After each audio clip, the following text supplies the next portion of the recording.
السلام عليكم ورحمة الله وبركاته. بسم الله والحمد لله والصلاة والسلام على حبيبنا وأسوتنا وقدوتنا وشفيعنا رسول الله صلى الله عليه وآله وسلم. دعاء نبوي يفرج همومكم وكروبكم وأحزانكم. تعالوا نعرف بعد ما نصلي على حبيبنا صلى الله عليه وآله وسلم. مفيش بيت يا حبايبي على وجه الأرض لم يدخله الحزن والفرح.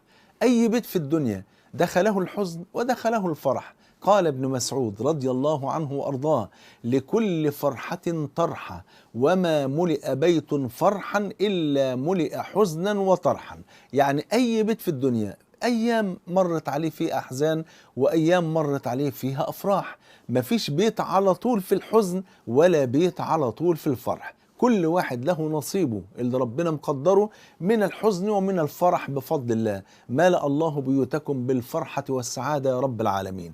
فإن اشتدت علينا الهموم والأحزان فينبغي ألا نسترسل مع الأحزان، يعني نحاول نخرج بره دايرة الأحزان. ما نحاولش نركز قوي في الأحزان إلا في حالة واحدة، إلا إذا وقعنا في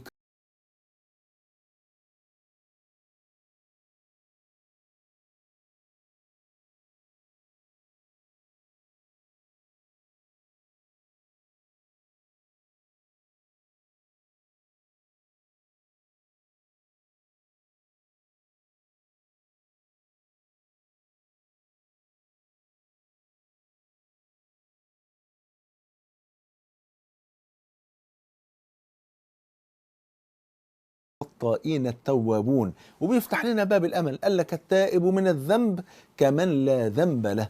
وقال جل وعلا: قل يا عبادي الذين أسرفوا على أنفسهم لا تقنطوا من رحمة الله إن الله يغفر الذنوب جميعا إنه هو الغفور الرحيم. وقال جل وعلا: إلا من تاب وآمن وعمل عملا صالحا فأولئك يبدل الله سيئاتهم حسنات وكان الله غفورا رحيما. فالأفضل بقى إن احنا نعمل حاجتين.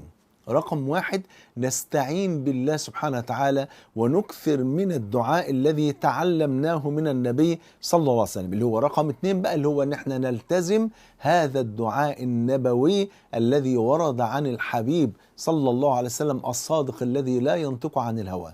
ورد في البخاري ومسلم أن النبي صلى الله عليه وسلم كان يدعو بهذا الدعاء: اللهم إني أعوذ بك، عايزكم بقى تكتبوه: اللهم إني أعوذ بك من الهم والحزن، وأعوذ بك من العجز والكسل، وأعوذ بك من الجبن والبخل، وأعوذ بك من غلبة الدين وقهر الرجال. أعيد مرة تانية، نصلي على حبيبنا صلى الله عليه وسلم: اللهم إني أعوذ بك من الهم والحزن، وأعوذ بك من العجز والكسل، وأعوذ بك من الجبن والبخل، وأعوذ بك من غلبة الدين وقهر الرجال. وهناك أدعية أخرى كثيرة لتفريج الهم، زي قول النبي صلى الله عليه وسلم عن دعاء تفريج الكرب: لا إله إلا الله العظيم الحليم، لا إله إلا الله رب العرش العظيم، لا إله إلا الله رب السماوات ورب الأرض ورب العرش الكريم. وزي قول سيدنا يونس عليه السلام: